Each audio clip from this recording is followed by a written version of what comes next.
from brettfoster.net. It's another quick video, a editing video. One of the images I shot last weekend whilst on the door at the Puppies venue in Wellington. It's part of my ongoing series called Some People Doing Stuff, which you can see at somepeopledoingstuff.tumblr.com, or there's a link from brettfoster.net. Anyway, this is a picture of a friend called Chris, and let's jump into it.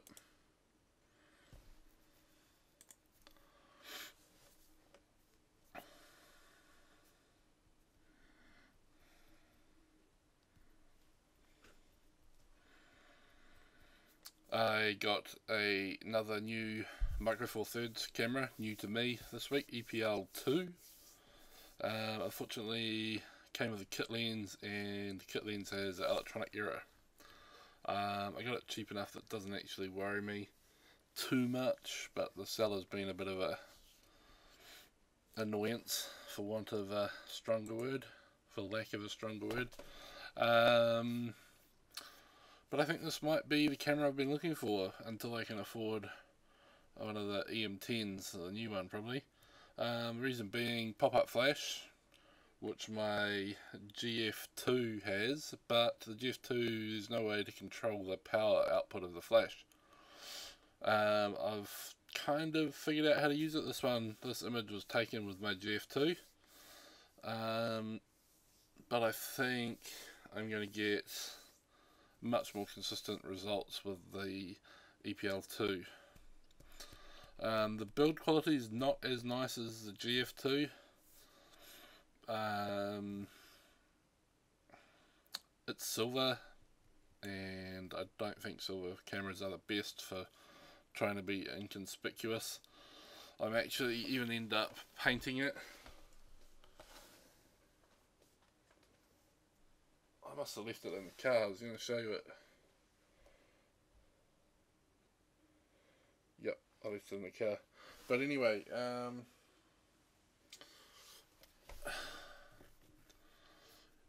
yeah, it seems to do either. I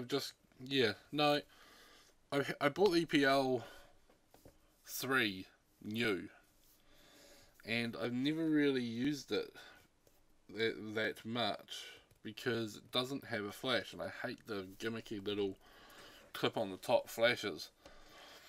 And the majority of my photography over the last couple of years has been this candid portraiture at night. So I've been using a Canon G12, PowerShot G12, and great camera, love the layout, love how easy it is to use. Basically SLR, old school SLR sort of dials and things, but the sensor's just too small. The quality comparison between even this GF2, now that I've kind of figured out how to use it, and the G12, there's no comparison. So I've been searching. I got the EPL3 new, didn't really use it. Got in part because with the kit lens it's just huge. So I bought a EP1, and that was this beautifully made camera. Unfortunately still no flash, but it came with the 17mm Pancake lens, Olympus Pancake lens, which I have been wanting forever. It's not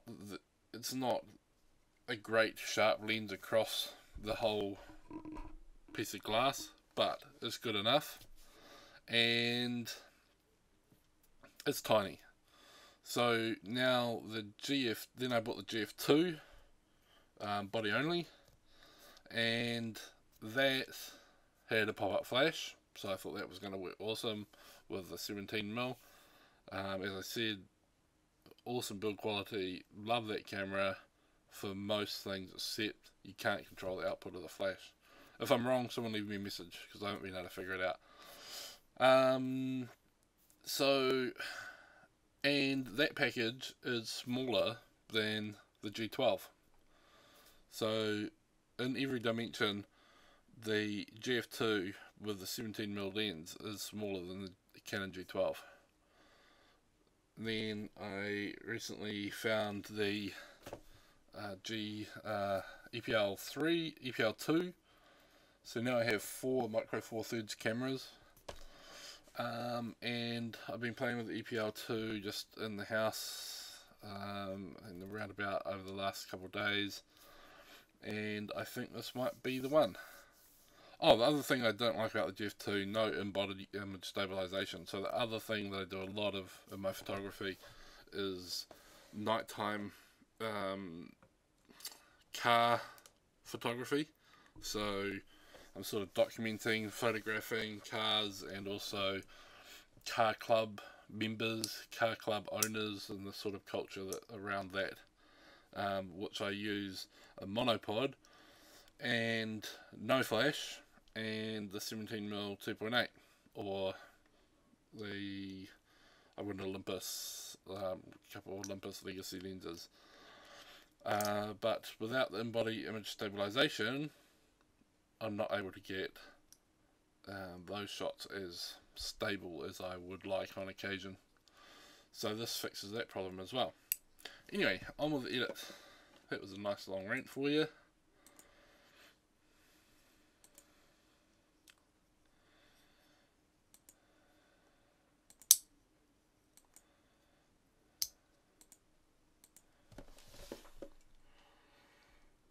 I'm going to leave that one on auto. No, I'm going to leave it on as shot.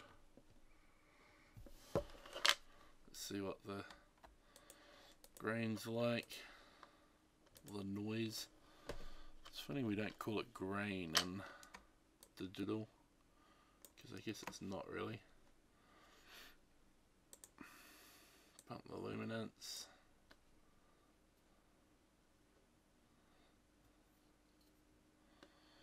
Yep, that was about. Let's bring back some sharpness in the face. But my last video, if you're watching these chronologically, which I doubt you are, but maybe you are, I forgot to turn on my new microphone. So sorry about that. Terrible noise on that last video, but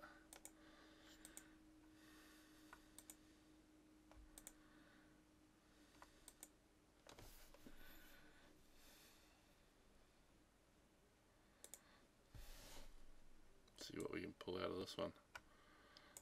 Shadows all the way up, highlights all the way down. Alt key, whites till there's not many. Alt key, blacks.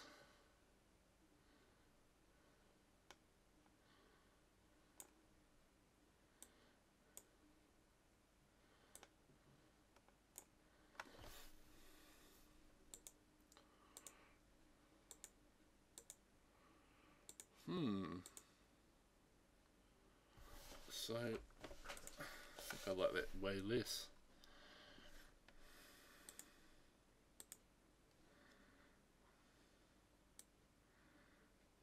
Highlights recovery is always good. The shadows.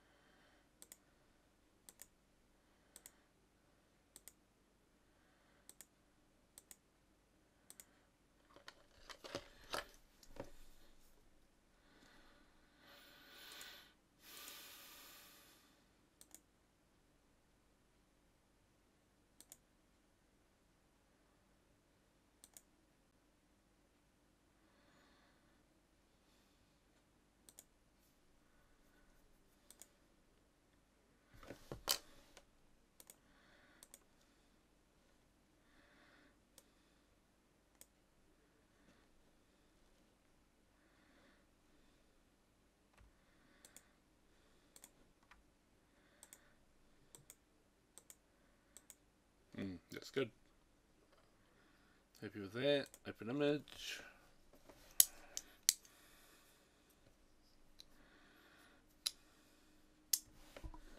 Nope. Original ratio, I am going to crop it a little bit because just because.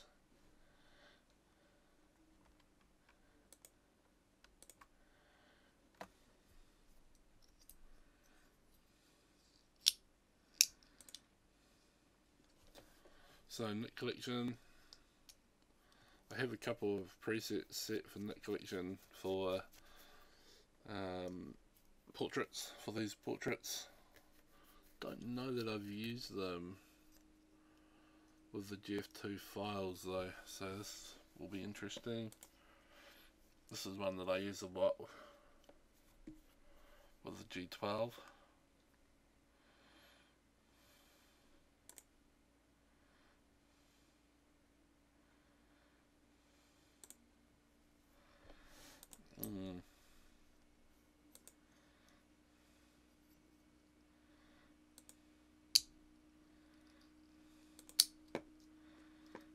Sorry about the clicking noise, I'm just fiddling with the little, what do you guys call them, bulldog clips? Man, I like that.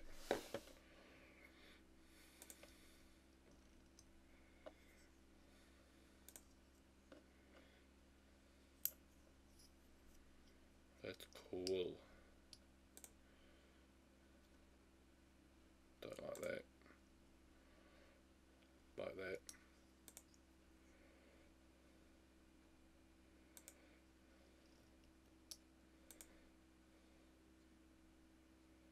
Like that better. This one. No. This one. Maybe that one. Maybe. So 3 or low detail. These are just names I've given them myself. Low detail. Or 1.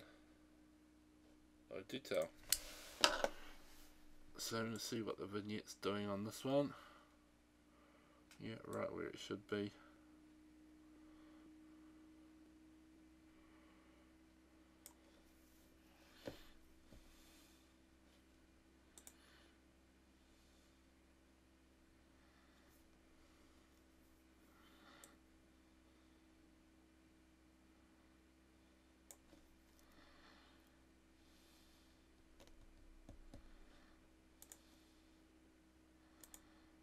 No. No. Yes.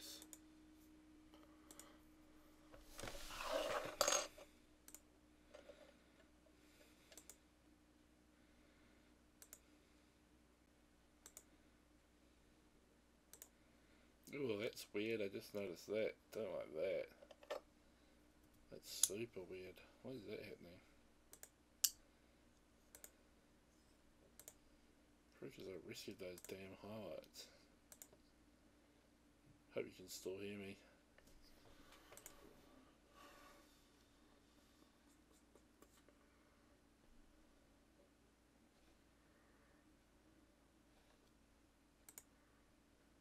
Gross.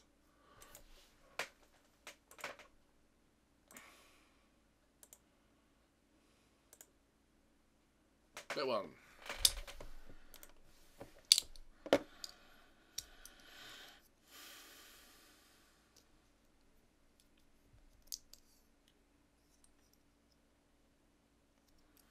Didn't change it much actually, did it? Didn't really change the face at all, which is good.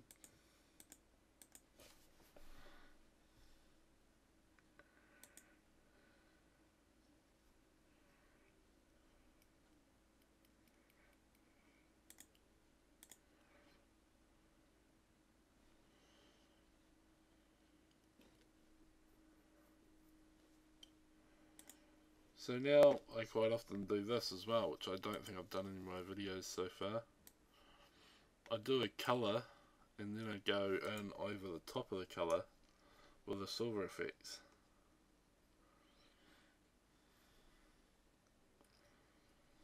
And I've found this to be my favourite way of getting a nice black and white.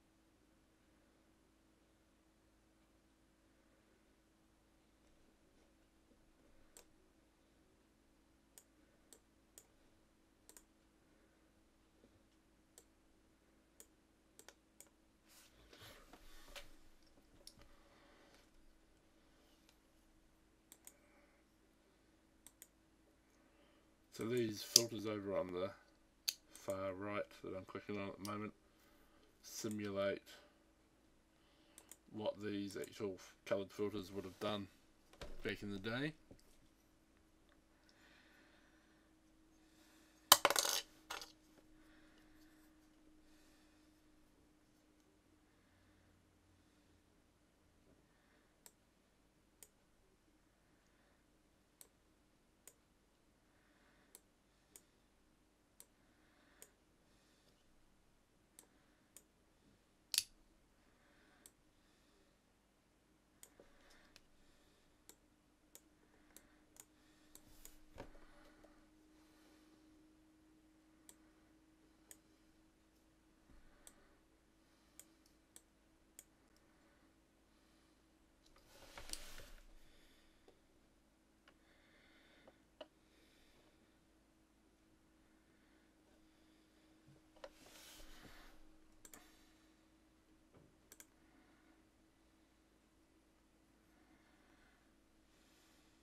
So I'm going to save that preset because I quite like it.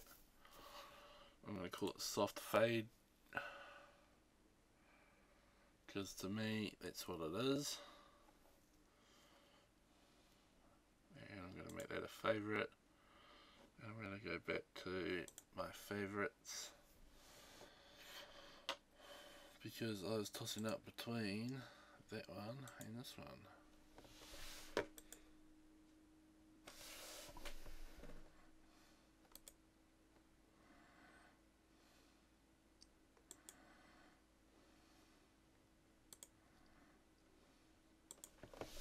So different.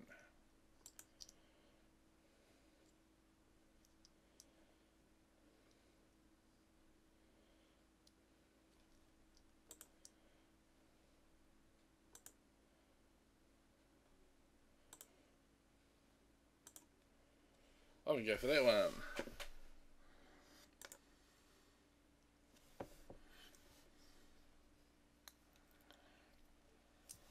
Minutes already.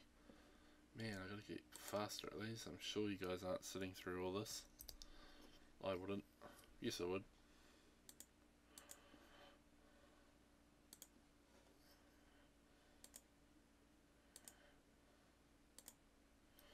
So that's black and white. That's the colour.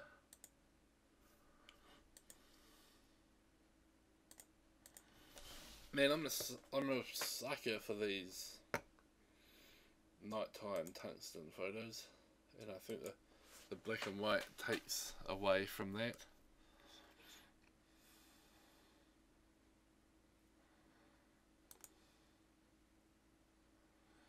I mean, this could be daytime, just a gloomy day with pop flash. This is nighttime.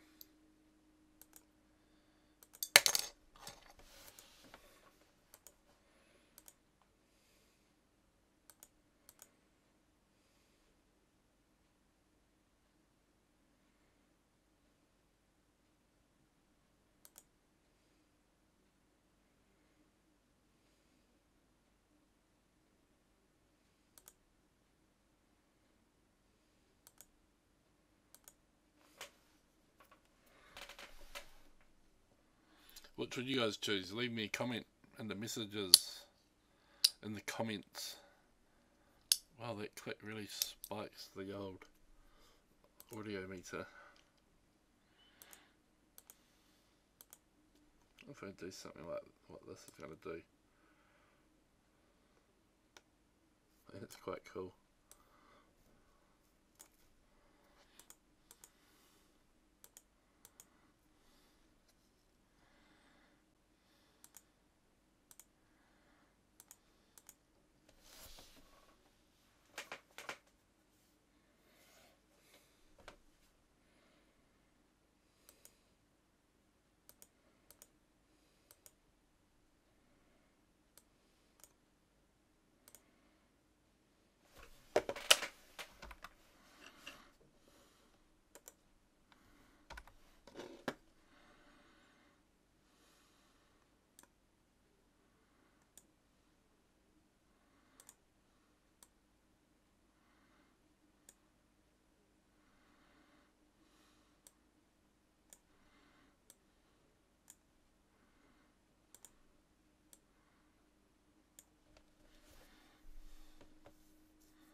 So I like what I did there, but I'm going to copy that layer so I can do it to the layer.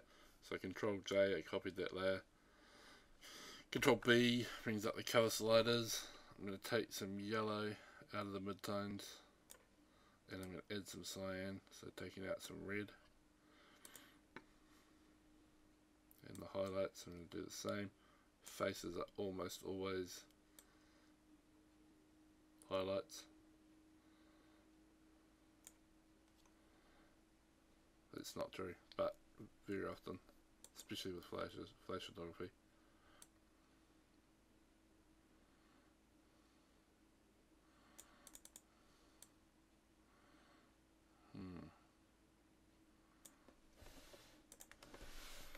So that's a new colour edit layer. Yeah, that's heaps better. I'm going to crop this a little bit more because I don't like this line down here.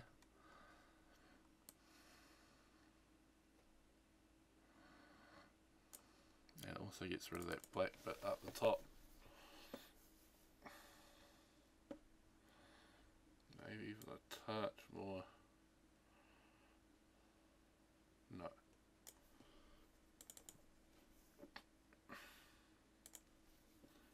Yeah, it's better.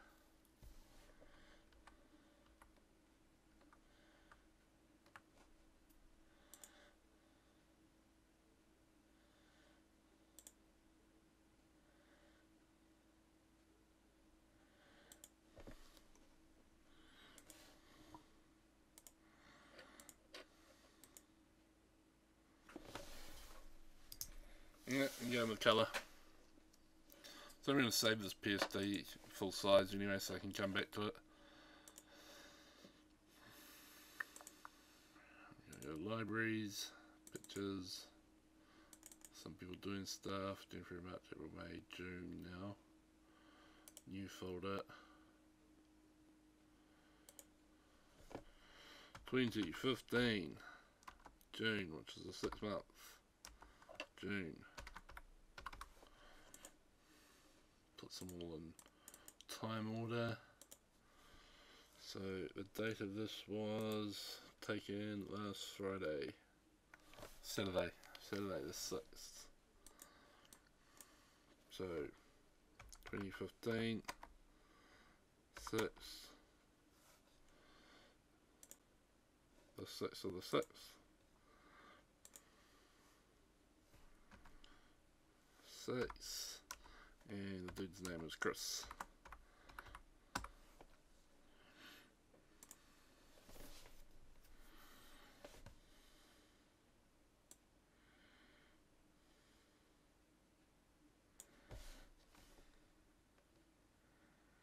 Control Alt I, image size.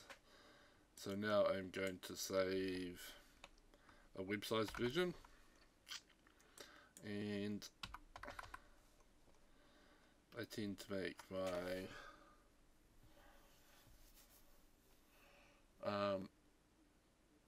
portrait images, portrait format 1000 pixels high at 72 dpi. I've got a big screen and it just fits on it full res. So now that I've made that screen res size, it's actually popping a lot nicer. Cool. So for web, Control, Shift, Alt, and S. If you do a little claw like that, you should be able to hit them all with the same hand. I use the same preset every time, so I don't even really need to look at it. Actually, did I need to sharpen that at all? Filter, sharpen, smart sharpen. So I always turn preview off. Reason being is, this is just to go to the extreme to show you, you can then compare the original. If you click preview, it does it to the whole image.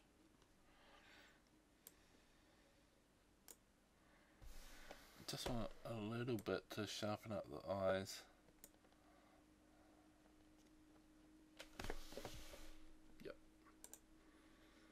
So for web again, let's save that. No, save for web.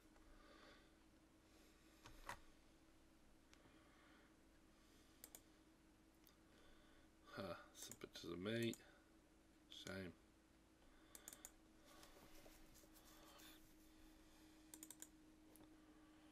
And it's all got the image information that I want. So yeah, that's it. So from this to this.